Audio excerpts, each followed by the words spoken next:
말도 안 되는 소리죠. 주님 왜 저런 사람을 불렀대? 나에게 어떤 사명과 어떤 비전과 어떤 약속을 주시려고 주님의 명령에 의지하여 제가 그물을 내리겠습니다. 자기도 걷게 해달라고 해가지고 걸었으면 완주를 해야지. 다소 좀 미진한 모습을 보여주게 되고요. 주님 대박! 너무 멋있어요. 너무 아름다워요. 그러니까 제가 주님 집 3개 지으려니까 여기 입주하세요. 제일 먼저 나서서 주님께 항변을 해요. 이 3분이 자빠져 자요. 귀를 잘라버립니다. 맞아요. 어이 친구들, 나는 물고기나 잡으러 갈라네. 주여, 내가 주를 사랑하는 줄 주께서 아시나이다. 때로는 멋있다가, 때로는 추했다가, 때로는 잘했다가, 때로는 말아먹었다가 이런 모습을 보여가지고 주는 그리스도시요 살아계신 하나님의 아들이십니다.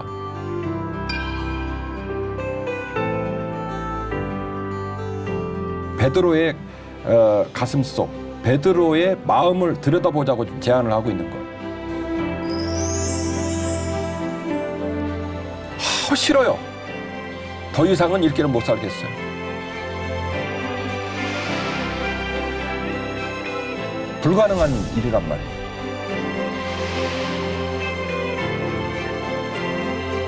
네 가는 곳마다, 네가 복음을 증거할 때마다 거기서 뭐가 열린다? 천국 열쇠가 열린다.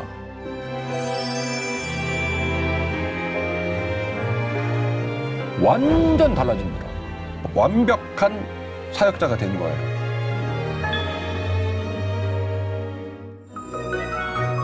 이게 네. 역설적일 수 말이 안 되는 있다라고 거예요. 생각이 드네요. 네. 네.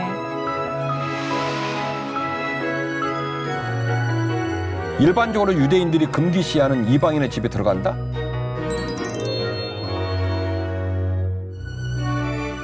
정말 그것도 큰 순종이었네요. 예.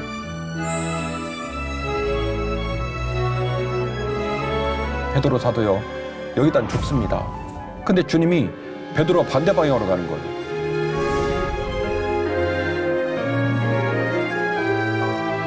나는 이제 아버지에게로 돌아가지만 너네도 내가 했던 일을 그대로 행하고 나보다 더 큰 일을 행할 거라고 말씀하셨잖아요. 네.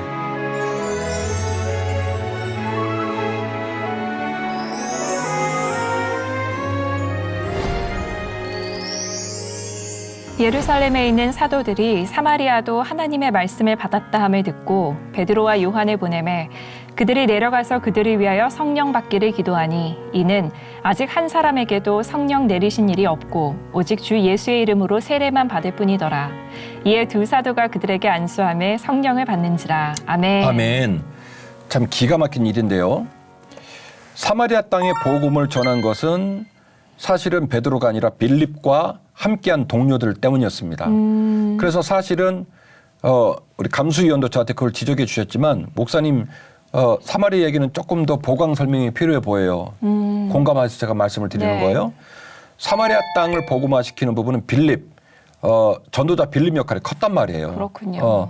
옛날에 제가 이디오피아 간다게 굳고 말했던 그 빌립 말입니다. 그 빌립 역할이 컸단 말이에요. 그 빌립을 통해서 빌립 일행을 통해서 사마리아 땅에 이제 복음이 들어간 거예요. 그런데 문제는 이 얘기를 예루살렘 교회가 듣고 베드로와 요한을 급파를 합니다. 내려가서 물어봐요. 너희는 성령 세례를 받았느냐? 그랬더니 눈을 깜빡깜빡거리면서 무슨 소리세요? 우리는 예수 그리스도를 믿습니다. 그리고 세례 요한을 통한 세례, 우리가 그 세례를 생각합니다. 그렇게 얘기를 하는 거예요. 그래서 베드로가 말하죠.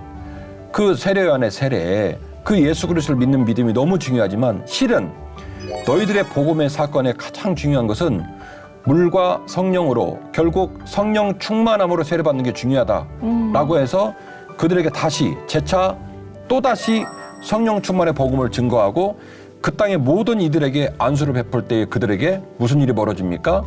성령이 임하는 놀라운 역사가 나타나게 되는 거죠.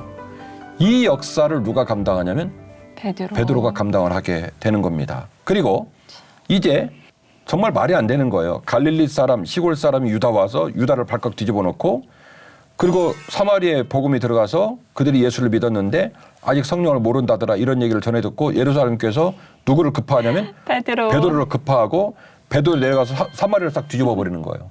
싹 뒤집어 버리고 이제 베드로는요.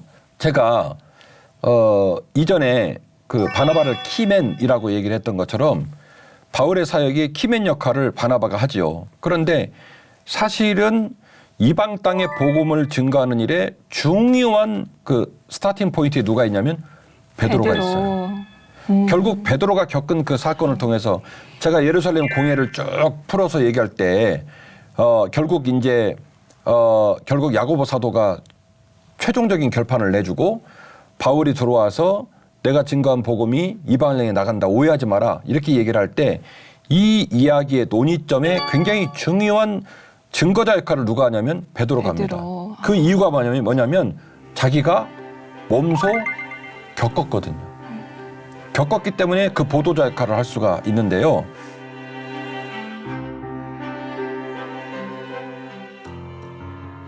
베드로가 입을 열어 말하되 내가 참으로 하나님은 사람의 외모를 보지 아니하시고 각 나라 중 하나님을 경외하며 의를 행하는 사람은 다 받으시는 줄 깨달았도다. 베드로가 이 말을 할 때에 성령이 말씀 듣는 모든 사람에게 내려오시니 베드로와 함께 온 할례 받은 신자들이 이방인들에게도 성령 부어주심으로 말미암아 놀라니 이는 방언을 말하며 하나님 높임을 들음이로라. 이에 베드로가 이르되 이 사람들이 우리와 같이 성령을 받았으니 누가 능히 물로 세례 베품을 금하리요 하고 명하여 예수 그리스도의 이름으로 세례를 베풀라 하니라. 그들이 베드로에게 며칠 더 머물기를 청하니라. 이게 어마어마한 얘기인데요. 베드로는 이때까지 사도행전 10장 사건 때까지 죄송합니다만 이방의 복음을 증거할 마음이 1도 없었어요. 실제로 예수님 품에 있을 때도 예수님께서 말씀하시기를 이방인의 집에 들어가지 말라 이렇게까지 얘기를 하셨거든요. 베드로는 뼛속까지 유대인이에요. 그래서 네. 현재 유대를 뒤집어 놨고 그리고 사마리아 땅 원래는 본인들의 땅이었죠. 우리가 옛날에 이제 구약편을 얘기할 때 사마리아 땅이 왜 이방화 되었는지 프톨레미 2세 얘기 우리가 기억을 좀 해야 되겠습니다만은 아수르 침공 과정을 통해서 결국 이 사마리아 땅이 이방화 돼버렸단 말입니다. 그래도 어쨌든 거기는 갈릴리, 사마리아, 유다는 이 이스라엘 민족의 땅이에요. 그래서 지금 사마리아까지 우리가 진도를 나왔고 그리고 베드로는 비록 주께서 말씀하시기를 내가 너에게 천국의 열쇠를 준다라고 얘기를 했지만 실은 이 사람은 이방 땅의 복음을 증거할 마음은 1도 없었단 말이에요. 그렇군요. 자, 그런데 사도행전 10장에서 이상한 일이 벌어집니다. 백부장 고넬료, 이탈리아의 백부장 고넬료, 그건 이방 사람이에요. 근데 그 10장 1절 이하를 보면 이상하죠. 이분이 그는 경건했고 그리고 가난한 자와 고아를 살피고 기도하기를 전념했던 그런 사람이었다. 대박. 이런 고넬료가 너무 하나님을 사랑하니까 그 고넬료의 기도 중에 환상 중에 하나님께서 천사를 보내서 고넬료한테 이상한 명령을 내려요. 야, 저기 요바에 네 저 수행비서를 보내면 베드로라고 하는 사도, 너 알지? 사도 중에 반장이야. 사도 중에 제일 권위 있는 제자야. 그 사람 가서 데려와. 신방받아. 이렇게 얘기를 하죠. 주인 씨가 사도 중에 반장, 과대표면 이방인이 주인 씨를 불렀을 때 신방 갈래요? 안 갈래요? 제가 베드로였다면 안 갔을 것 같아요. 저도 안 가요. 체면이 있지. 이 상징성이라는 게 있잖아요. 어차피 자기가 행동을 하면 그거는 동생들한테 영향을 주는 건데 본인이 과대표인데 선임제자인데 그 선임제자가 스스로 일반적으로 유대인들이 금기시하는 이방인의 집에 들어간다? 그리고 이스라엘만 보살피기에도 바빴을 것 같아요. 그렇죠. 사실. 그러니까 실은 그 명령을 받은 고넬료도 심란했을 거예요. 그렇네요. 네, 어디 좀 눈에 들뜨이는 사도를 데려가는 것도 아니고 사도들 중에 제일 반장. 제일 주목받고 있는 반장을 가서 데려와라? 이게 어떻게 된 거지? 그래서 어쨌든 순종해서 종들을 보내요. 정말 그것도 큰 순종이었네요. 예. 그리고 그 시기에 환상 가운데 베드로에게 우리가 알고 있는 흰 보자기가 내려오고 온갖 부정한 것들이 있어서 맞아요. 네 목을 내 말래 난리를 치는 과정을 거치면서 베드로가 이게 뭐지? 이게 뭐지? 이게 뭐지? 하다가 백부장 고넬료의 종들이 자기를 데리러 온 걸 보고 그때 알아요. 이게 이거구나 했구나. 하나님의 복음이 이제 더럽고 우리가 우리 품에 있어서는 안 된다고 생각하는 그 민족들을 향하여 가는구나라는 것을 베드로가 깨닫습니다. 아멘. 그래서 두말 없이 따라서 어디를 가냐면 절대 가지 않는 이방인의 집에 들어가서 신방을 합니다. 와. 그리고 거기서 복음을 증거할 때 거기 있는 사람들이 막 성령 세례를 받고 방언하는 모습을 보고 베드로가 선언을 해버려요. 이 정도 증거가 나타나면 나는 이제 이후로 그리스도의 복음이 이방을 향해 나간다는 걸 믿겠다. 멋있다. 인정하겠다. 그래서 뭐라고 말하냐면 내가 이들에게 세례를 베풀지 않을 이유가 없다. 그래서 그 있는 사람들에게 세례를 다 베푸는 어마어마한 일들이 벌어지게 되죠. 그래서 깜짝 놀랄만한 사실은 본인이 원치 않았음에도 불구하고 상상도 할 수 없었던 사역을 베드로가 감당을 합니다. 예루살렘을 발칵 뒤집어 놓고 유대를 발칵 뒤집어 놓고 심지어 베드로를 핍박하고 똑똑하고 베드로하고 신분이 아예 달라서 갈릴리 바다의 그 고단한 것들과는 전혀 다른 결로 살아간 어마어마한 똑똑한 리더들조차도 감히 베드로에게 시비를 걸거나 아무 말도 할 수 없을 정도로 베드로가 예루살렘과 유다를 발칵 뒤집어 놓고 더 나아가 빌립이 증거한 복음의 접전지였던 사마리아 땅에 가서 성령 충만을 받게 하고 더 나아가 사도행전 10장 사건을 통하여 드디어 베드로의 발걸음이 이방을 향해 나아가는. 그래서 우리가 신약 성경에 그 서신서 편들을 쭉 덕유표로 찍으면서 고린도 교회 얘기했던 거 기억나시죠? 4개파로 갈라지잖아요. 바울파, 아볼로파, 그리스도파, 또 하나 있죠. 게바파. 그러니까 베드로파가 고린도 교회에 있었다는 얘기는 고린도 교회가 베드로로부터 영향을 많이 받고 있었다는 거예요. 그리고 결국 베드로가 또 로마까지 가지 않습니까? 그러니까 이런 흐름들을 본다면 베드로의 역할이 그가 그 갈릴리 바다에서 유라굴로 강풍을 만나고 막 괴로워하고 슬퍼하고 처절하게 자기의 신세를 슬퍼했던 주여 나로 하여금 무리를 걷게 하옵소서라고 말했던 그날의 눈물과 비하면 지금 완전히 베드로의 삶은 경천동지한 거예요. 뒤집어져 가지고 상상할 수 없는 사역과 상상할 수 없는 자리에 서서 주의 복음을 증거하는 탑 클래스급 리더가 되었다는 것이죠.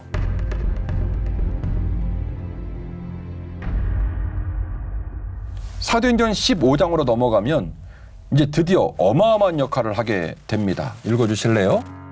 많은 변론이 있은 후에 베드로가 일어나 말하되 형제들아 너희도 알거니와 하나님이 이방인들로 내 입에서 복음의 말씀을 들어 믿게 하시려고 오래전부터 너희 가운데서 나를 택하시고 또 마음을 하시는 하나님이 우리에게와 같이 그들에게도 성령을 주어 증언하시고 믿음으로 그들의 마음을 깨끗이 하사 그들이나 우리나 차별하지 아니하셨느니라. 그런데 지금 너희가 어찌하여 하나님을 시험하여 우리 조상과 우리도 능히 매지 못하던 멍에를 제자들의 목에 두려느냐. 그러나 우리는 그들이 우리와 동일하게 주 예수의 은혜로 구원받는 줄을 믿노라 하니라. 온 무리가 가만히 있어 바나바와 바울이 하나님께서 자기들로 말미암아 이방인 중에서 행하신 표적과 기사에 관하여 말하는 것을 듣더니 말을 마침에 야고보가 대답하여 이르되 형제들아 내 말을 들으라. 하나님이 처음으로 이방인 중에서 자기 이름을 위할 백성을 취하시려고 그들을 돌보신 것을 시므온이 말하였으니 선지자들의 말씀이 이와 일치하도다. 기록된 바 이후에 내가 돌아와서 다윗의 무너진 장막을 다시 지으며 또 그 허물어진 것을 다시 지어 일으키리니 이는 그 남은 사람들과 내 이름으로 일컬음을 받는 모든 이방인들로 주를 찾게 하려 함이라 하셨으니 즉 예로부터 이것을 알게 하시는 주의 말씀이라 함과 같으니라. 그러므로 내 의견에는 이방인 중에서 하나님께로 돌아오는 자들을 괴롭게 하지 말고 다만 우상의 더러운 것과 음행과 목매어 죽인 것과 피를 멀리하라고 편지하는 것이 옳으니 이는 예로부터 각 성에서 모세를 전하는 자가 있어 안식일마다 회당에서 그 글을 읽음이라 하더라. 아멘. 참 드라마틱한 내용인데요. 네. 사도행전 15장을 넘어가면 그 유명한 예루살렘 공회 이야기가 나옵니다. 우리가 공회편에서 쭉 산헤드린 공의하고 예루살렘 공의 얘기 쭉 묵상을 네. 했잖아요. 바울이 사역을 증거하는데 바울의 사역을 통해서 이방인들이 막 복음을 듣고 그리스도의 품으로 들어온 걸 보고 예루살렘에서 막 쟁론이 벌어진 거예요. 언제 복음이 이방인들에게 허락된 적이 있느냐라고 해서 갑론을박을 하게 됩니다. 그래서 그러면 이 일을 차제에 정리를 하자라고 해서 모든 리더가 예루살렘으로 모이게 되죠. 그리고 그곳에 모여서 바울이 막 항변을 하는 거예요. 하나님께서 나를 찾아와 주셨고 그 뭐 있잖아요. 만삭대저 나지 못하고 500의 형제 쭉 맞아요. 500개듯이 네. 하나님이 나를 찾아와 줬고 그 하나님께서 이방인에게 복음을 증거하라는 명령과 사명을 내게 줬다. 그리고 내가 순종하여 이 일을 감당하고 있고 그로 말미암아 하나님이 기뻐할 만한 교회가 세워지고 있다. 이게 왜 문제가 되냐라고 얘기를 하니까 막 이제 갑론을박을 해가지고 이게 얘기가 정리가 안 되는 거예요. 그때에 이 모든 이야기를 확정짓는 중요한 논의의 전환점을 맞이하게 하는 언변을 누가 내놓냐면 베드로가 내는 거예요. 왜? 베드로에게는 사도 수익권, 천국의 열쇠, 예수님께서 베드로를 페트로스, 반석이라 말하고 교회를 어디다 세운다고요? 이 반석 위에 세울 거라고 선언하는 사실을 다 알고 있거든요. 참 그렇구나. 예루살렘 교회의 리더들이라고 한다면 일단 베드로 말은 신뢰를 할 수밖에 없고 그리고 이 막 얘기가 갑론을박을 하면 누군가는 이걸 정리를 해줘야 되니까 그랬을 때 베드로의 입에서 나온 얘기가 얼마나 궁금했겠어요. 예수님께서 베드로를 인정하셨는데 내가 너를 페트로스로 명한다고 얘기했는데 교회를 네 위에 세우겠다고 명령을 했는데 그럼 베드로를 뭐라고 얘기를 할까? 이게 궁금한 거죠. 그런데 놀랍게도 베드로는 사도행전 10장 사건을 통해서 예수 그리스도의 복음이 이방인에게 나간다는 걸 눈으로 보고 몸소 체험했거든요. 본인이 환상 가운데 하나님의 이야기를 듣고 실제로 그 결과물이 백부장 고넬료의 집에서 아름답게 맺어지는 걸 눈으로 봤고 그래서 설교했고 세례를 베푸는 어마어마한 사역을 감당했거든요. 그래서 그때 제가 녹화할 때도 신기해서 그렇게 얘기를 했지만 베드로가 그 미려하고 멋진 문장으로 변증을 한 거 아닙니까? 뭐라고 말하냐면 우리 조상들조차도 지지 못한 짐을 멍에를 네, 우리 조상들조차도 멜 수 없는 그 무거운 짐인 멍에를 어찌 우리 형제들에게 매게 하느냐 우리 제자들에게 매게 하느냐 그러지 마라. 그렇게 베드로가 딱 한 줄로 정리를 해줍니다. 그 정리를 듣고 나서 야고보가 드디어 이제 결판 났구나.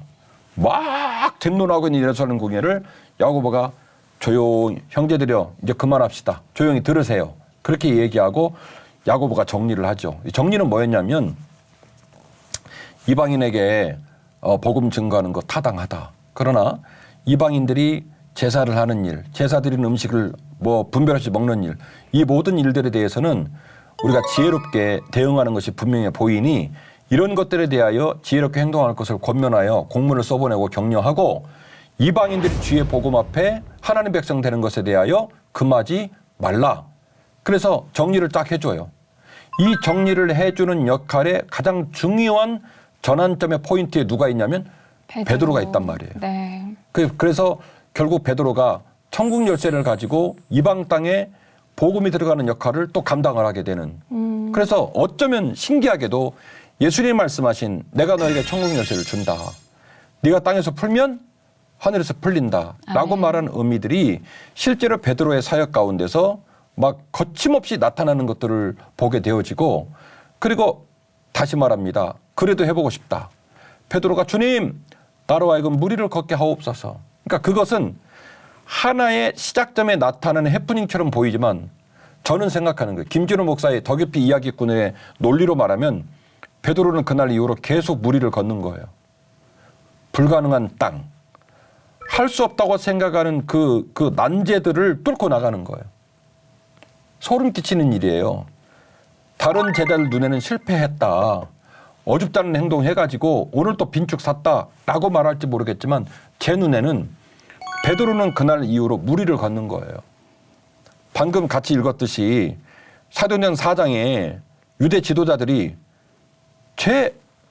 우리가 알고 있는 베드로 맞아? 그 말은 무슨 의미? 인정을 못 하겠다는 거예요. 베드로가 해내고 있는 일, 베드로가 걸어가는 그 길이 가능하다, 불가능하다. 불가능하다는 거죠. 그래서 너무 놀래가지고 우리가 알고 있는 베드로 맞냐 말이지. 그 얘기를 하게 됐던 것이고 실제로 베드로는 천국 열쇠를 들고 복음이 예루살렘, 온 유대, 사마리아 그리고 이방 땅 끝까지 증거되는 모습에 천국 열쇠를 실제로 작동시키는 역할을 감당하게 되었고 또한 주여 나로 하여금 무리를 걷게 하옵소서라고 하는 그 청원이, 그 소원이 실제로 베드로 삶 가운데 열매를 맺어 과거와는 전혀 상상도 못할 자리에 서게 되어지고, 과거의 무식쟁이, 그 유라굴라 광풍에 맨날 치이고 괴롭힘 당하는 그 무식쟁이의 베드로의 삶을 생각해 보면, 와, 이게 무슨 이런 모습이지? 라고 하는 자리로 베드로가 초청을 받아서 사역을 감당하는 어마어마한 일을 감당하게 되는 거죠.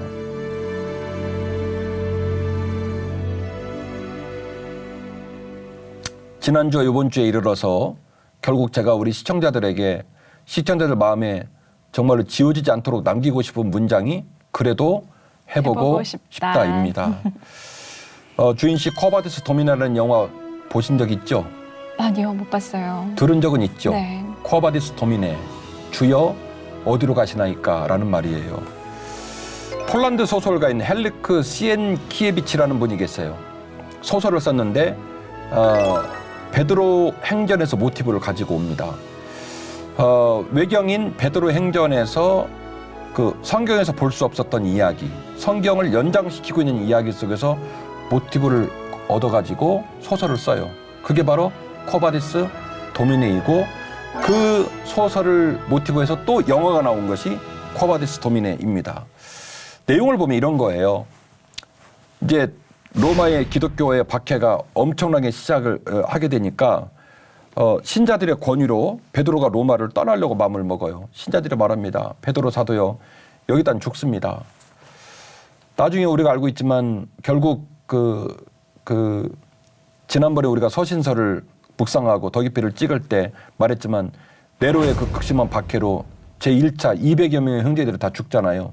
그 시기에 바울도 죽고 그 시기에 베드로도 죽었다 말씀드렸잖아요. 네. 바울은 이제 목 달려 죽고 그리고 베드로는 십자가에 거꾸로 매달려 죽었다, 이런 말씀을 드렸지 않습니까? 그 이야기와 모티브가 이제 베드로 행전에 나오게 되는 거죠. 그래서 신자들이 베드로를 권해요. 빨리 로마를 떠나라고 그렇게 권하는데, 그래서 도망가려고 로마를 벗어나서 쭉 가던 중에 환상 가운데 베드로가 주님을 봐요. 근데 주님이 베드로 반대 방향으로 가는 거예요. 베드로는 지금 이제 로마의 반대 방향으로 핍박을 피해 도망가는데, 네. 거꾸로 주님이 환상 가운데 방금 있던 로마를 향하여 주님이 뚜벅뚜벅 걸어가시는 거예요. 그 주님을 보고 했던 베드로의 멘트가 뭐냐면 쿼바디스 도미네예요. 주여 어디로 가시나이까. 그러니까 자기가 보면은 걱정스러운 거예요. 나도 지금 심란해가지고 나오는 길인데 저분이 왜 가지? 그때에 주님께서 대답한 말이 베니어 로만 이테름 크루스피기, 이렇게 답변을 합니다. 무슨 얘기냐면, 네가 십자가를 지지 않고 로마를 떠나니까 내가 또다시 십자가를 지기 위해서 로마로 들어간다, 이 얘기예요. 쿼바디스 도미네, 주여 어디로 가시나이까. 네가 안 지니까, 네가 안 하니까 내가 다시 십자가 짓게. 네가 안 하니까 네 대신 내가 로마 들어갈게, 그 얘기예요. 이 이야기에 많은 사람들이 은혜를 받죠. 그래서 이 이야기가 나중에 영어로 나오게 되었고, 그 영화 제목이 쿼바디스 도미네예요. 주여 어디로 가시나이까. 주님의 그 얘기를 듣고 베드로가 발걸음을 돌립니다. 주님, 제가 해야죠. 주님이 또 다시 십자가를 지시겠습니까? 주님이 저에게 맡긴 사명이 있는데 제가 해야죠. 그래서 베드로가 다시 발걸음을 로마로 돌려서 로마에 들어가서 십자가에 거꾸로 달려 죽게 되어지는, 순교하게 되어지는 얘기. 그게 이제 베드로 행전에 나오는 내용인데, 그 내용을 모티브로 해서 쿼바디스 도미네라는 소설이 나오고 영화가 나오게 되었다는 것이죠.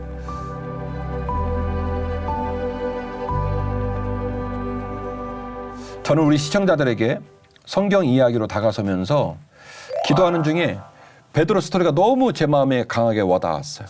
그래도 해보고 싶다라는 메시지로 베드로 이야기를 들려드리고 있습니다.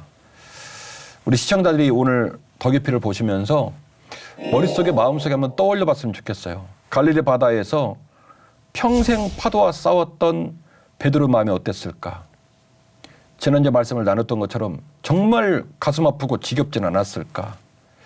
유대 지도자들의 탄압과 로마의 폭동 앞에서 스승님을 빼앗겨야 했던 베드로의 마음이 어땠을까? 저분이라면 내 인생을 뒤집을 수 있다고 생각했는데 그 스승님을 빼앗아 버리는 그 모습을 보았던 베드로 마음이 어떻을까?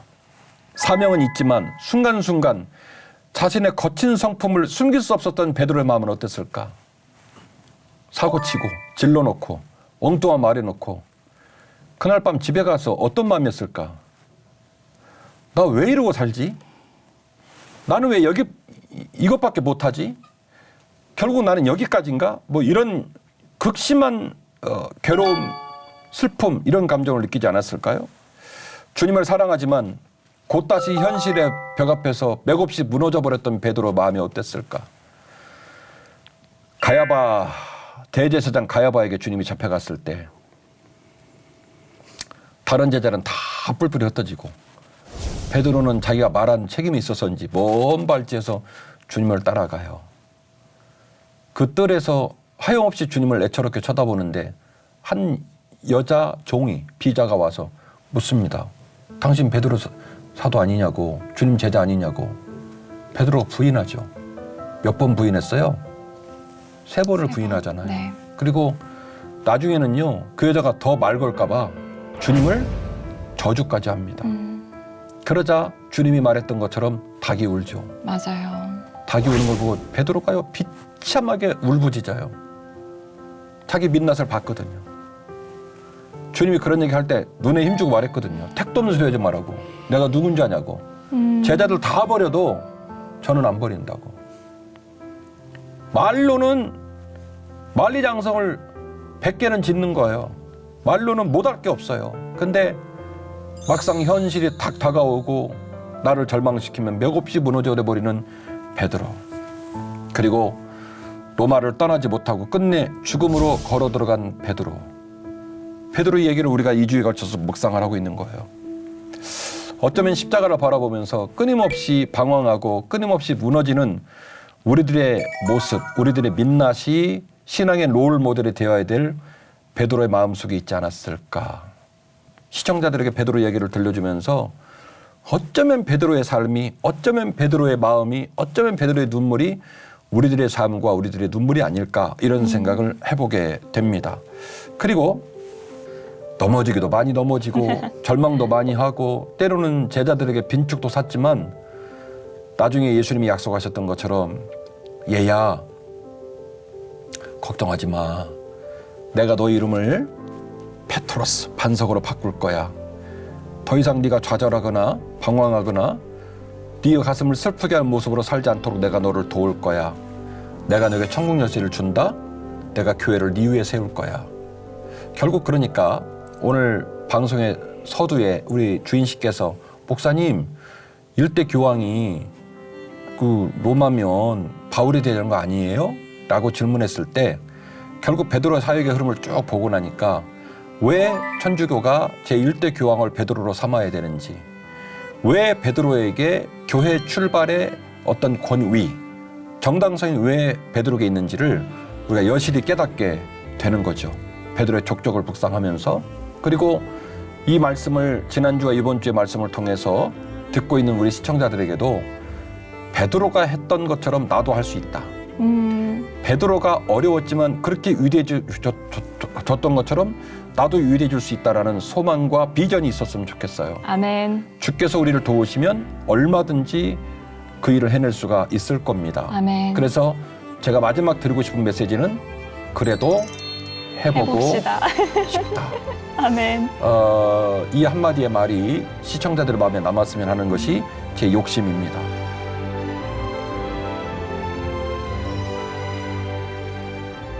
저는 목사님께서 방금 말씀해 주신 그 사도 베드로와 같은 모습을 하나님께서 우리에게 원하시는 게 아닐까라는 생각을 했습니다. 네. 그래서 그래도 정말 해봐야겠다라는 생각을 했는데요. 예수님께서 요한복음에 나는 이제 아버지에게로 돌아가지만 너네도 내가 했던 일을 그대로 행하고 나보다 더 큰 일을 행할 거라고 말씀하셨잖아요. 네, 네. 근데 생각해 보니까 베드로는 정말 예수님께서 하셨던 일들을 다 했던 것 같아요. 그렇죠. 그렇죠. 모든 기적과 이사도 동일하게 예. 있었고 또 아까 말씀하신 것처럼 예수님께서는 오병이어 사건을 통해 5천 명에게 그런 구원의 말씀을 전하셨다면은 베드로는 또 3천 명에게 그렇죠. 그런 성령 사역을 하고 또 예수님께는 이방인이 예수님께로 왔지만 베드로는 오히려 나가서 전파했기 때문에 또 더 큰 일이잖아요. 근데 그런 동일한 그 천국 열쇠의 그 권능을 우리에게도 주셨다는 건데 네. 그렇다면은 나도 물에 빠지더라도 또 그래도? 물에 빠져도 오케이. 예수님이 또 잡아주셨잖아요. 그럼. 그러니까 우리가 넘어져도 하나님 그 손 아래에 있는 거니까 넘어지면 일으켜줄 우리 하나님이 계시니까 그래도 해봐야겠다라는 생각을 하게 됐습니다. 베드로만큼 역동적인 인생을 살았던 사람이 또 있을까 싶고, 그리고 베드로가 그 물리를 걷겠다고 결심을 했을 때 베드로의 삶의 자리는 오늘 2편에서 얘기해줬던 삶의 자리는 비교가 안 돼요. 상상도 안 돼요. 근데 꿈도 못 꿨던 일들을 베드로가 하게 된단 말입니다. 그래서 정말 대단하다라는 생각을 갖게 되어지고, 실제로 베드로가 그 일을 했던 것처럼 우리도 그 일을 하게 될 겁니다. 아멘. 오늘 그 주인 씨가 요한복음을 얘기하셨는데, 요한복음 17장에 베드로를 비롯한 사도들에게 예수님이 그런 약속을 해주시고, 17장은 예수님의 도고 기도장이에요. 17장이 다 빨간색이에요. 거기에 주님의 절절한 기도가 담겨져 있어요. 하나님, 우리 제자들이 복음을 증거하는 땅은 어둠의 땅이고 우리 제자들이 복음을 증거하면서 완주할 수 있는지 저는 걱정이 많이 돼요. 하나님, 그들에게 능력을 주세요. 그들이 고난과 핍박을 당해도 저항하고 일어설 수 있도록 도와주세요. 천사를 파송해서 저들을 이끌어주세요. 쫙 나오거든요. 그리고 그 도고 기도의 앞인 요한복음 15장에 뭐라고 말하냐면, 나는 포도나무고 너희는 가지야. 가지가 포도나무에 붙어 있으면 과실을 맺는단다. 아멘. 걱정하지 마. 이렇게 얘기한 거죠. 오늘 베드로 편을 끝내면서 그래도 해보고 싶다. 아멘. 우리는 할 수 없지만 주님께 붙어 있으면 베드로가 했던 것처럼 우리도 해봅시다.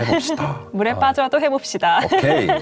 그런 결심이 우리 모두에게 있었으면 좋겠습니다. 오늘도 아멘. 잘 경청해 주시고 잘 반응해 주시고 은혜 나눠주셔서 고맙습니다. 감사합니다, 목사님. 건강하세요.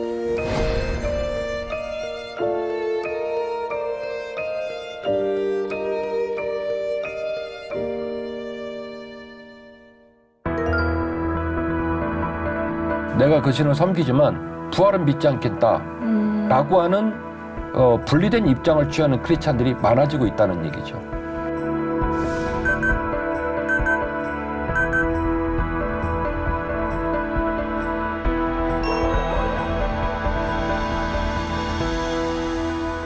사실 죽은 자가 되살아났다라는 걸 요즘 시대에서 본 적도 없고 그렇죠. 들어본 적도 없기 때문에